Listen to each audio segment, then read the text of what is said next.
Pada zaman para hakim memerintah, terjadilah kelaparan di tanah Israel.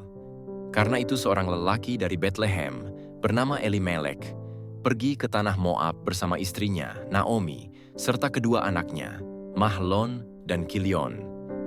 Mereka menetap di sana, tetapi tidak lama kemudian Elimelek meninggal.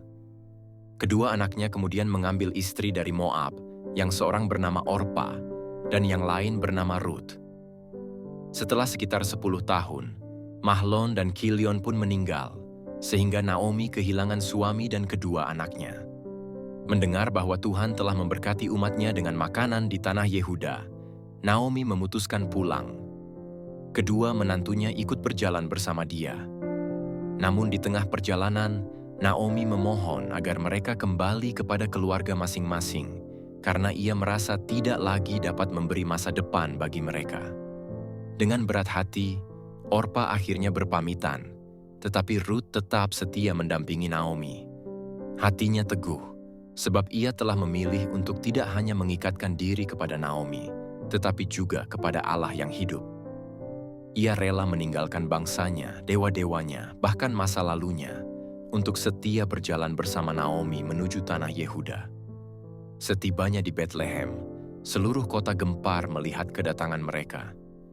Naomi merasa hidupnya pahit dan berkata bahwa Tuhan telah membiarkannya pulang dengan tangan kosong. Namun ia tidak tahu bahwa kesetiaan Rut akan menjadi awal dari karya besar Allah yang penuh kasih dan pemeliharaan. Mereka tiba di Betlehem tepat pada awal musim menuai, saat benih-benih baru mulai tumbuh.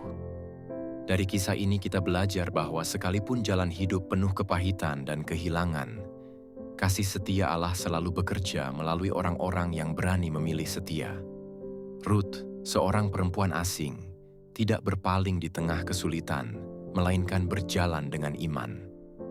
Dan melalui langkah kecil kesetiaan itulah, Tuhan menyiapkan jalan bagi rencana yang jauh lebih besar, hingga lahirlah garis keturunan yang membawa kepada Raja Daud, bahkan kepada Kristus Yesus sendiri.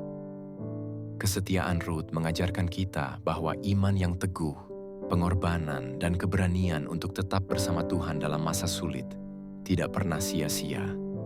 Sebab Allah sanggup mengubah kepahitan menjadi pengharapan, dan kesetiaan yang sederhana menjadi berkat bagi banyak bangsa.